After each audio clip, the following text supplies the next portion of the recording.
আয়োজিত অনুষ্ঠানে উপস্থিত আছেন সম্মানিত পুলিশ সুপার মহোদয়, জনাব কাজী শফিকুল আলম, বিপিএম সেবা এবং গাজীপুর জেলায় কর্মরত সকল ইলেকট্রনিক এবং মিডিয়ার স্বাগত আসসালাম।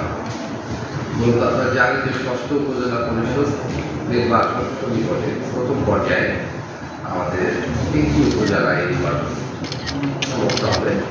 উপজেলাগুলো হচ্ছে সদর, কালীগঞ্জ এবং আমাদের নির্বাচনের সকল কার্যক্রম কর্মকর্তাদের প্রশিক্ষণ, আইন শৃঙ্খলা রক্ষা সামগ্রিক বিষয়ে আমরা প্রস্তুতি গ্রহণ করেছি। গতকালকেই ব্যালটটা করা আমাদের জেলায় চলে এসেছে, আমরা সংগ্রহ করেছি এবং এই নির্বাচনের সময় রিটার্নিং অফিসার আমাদের গাজীপুরের জেলা নির্বাচন অফিসার জনাব এইচ.এম. কামরুল ইসলাম উপস্থিত আছেন। প্রথম পর্যায়ে রিটার্নিং কর্মকর্তা তিনি, দ্বিতীয় পর্যায়ে রিটার্নিং কর্মকর্তা জেলা প্রশাসক সাথী জনাব মামুন করিম তিনি উপস্থিত আছেন।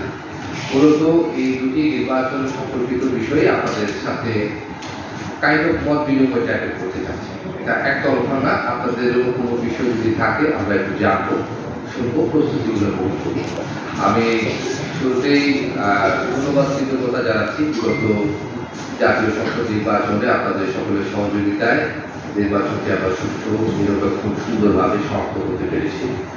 ওই সময়কার আপনাদের যে সদস্যবৃন্দ সামগ্রিকভাবে আমাদেরকে নানা তথ্য দিয়ে এবং আপনাদের প্রচার মাধ্যম দিয়ে আমাদেরকে সহযোগিতা করেছেন, আমরা একটা সড়ক শিখে চলেছি।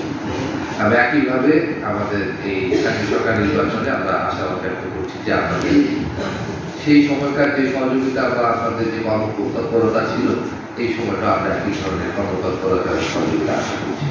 আমরা জানি যে জাতীয় সংসদ নির্বাচনের সময়কারও নির্বাচন কমিশন সুস্পষ্টভাবে ঘোষণা করেছিল যে সুস্থ এবং নিরপেক্ষ একটি নির্বাচন জাতিকে উপহার দেওয়া এবং সরকারের তাই ইচ্ছে ছিল।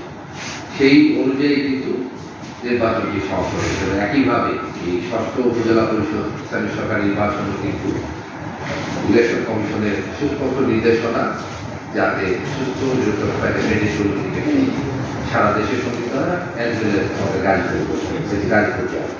তা আমরা যারা দায়িত্বরত আছি, বিশেষ করে রিটার্নিং কর্মকর্তার মধ্যে 2 জন ব্যতীত আমরা জেলা পর্যায়ে যারা পুলিশ সুপার সহ অন্যান্য আরও যারা আইনশৃঙ্খলা বাহিনী এই সাথে যুক্ত থাকে, আমরা বিভিন্ন সময়ে এই নির্বাচন উপলক্ষে একত্রিত হয়ে এই জেলা নির্বাচন কার্যক্রম আমরা পর্যবেক্ষণ করে বিভিন্ন সিদ্ধান্ত গ্রহণ করে ইমপ্লিমেন্ট করছি। এই ইমপ্লিমেন্টের মাঠে রয়েছে, সেই সাথে জেলা পুলিশের সকল সদস্য মাঠে রয়েছে, সমস্ত গোয়েন্দা সংস্থারও নানা তথ্যটি দিচ্ছে। আপনাদের আজকে মূল উদ্দেশ্য দুটি কথা বলা এবং আপনাদের কাছ থেকে ফিডব্যাক নেওয়া। এখনো পর্যন্ত আমাদের কার্যক্রম সঠিক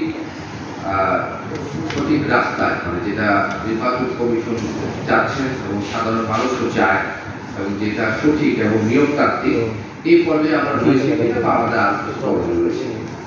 আমি এটুকু আপনাদের বলতে পারি যে প্রশাসনের অংশ হিসেবে জেলা প্রশাসন এবং আমাদের যারা পুলিশ সুপারের কার্যালয় বা তার অফিস বা তার সংস্থা থেকে এবং আমাদের অধীনস্থ অন্যান্য যে দপ্তর সংস্থা রয়েছে, সেই সব সংস্থা থেকেও নির্বাচনে কোনো ধরনের আমাদের কোনো একপাক্ষিক আচরণ নেই, একপাক্ষিক আচরণের কোনো সুযোগই নেই, যেহেতু আমরা দায়িত্বপ্রাপ্ত একটি সুষ্ঠু নির্বাচনের জন্য। আজকে আপনাদের উদ্দেশ্য এটা বলা উদ্দেশ্য যে সংসদ নির্বাচনের চাইতে এই নির্বাচনটি বিভিন্ন প্রেক্ষাপট, এই প্রেক্ষাপট ভিন্ন হওয়ার কারণে এখানকার ক্যান্ডিডেট, এখানকার যারা নির্বাচনে প্রতিযোগিতা করছেন তাদের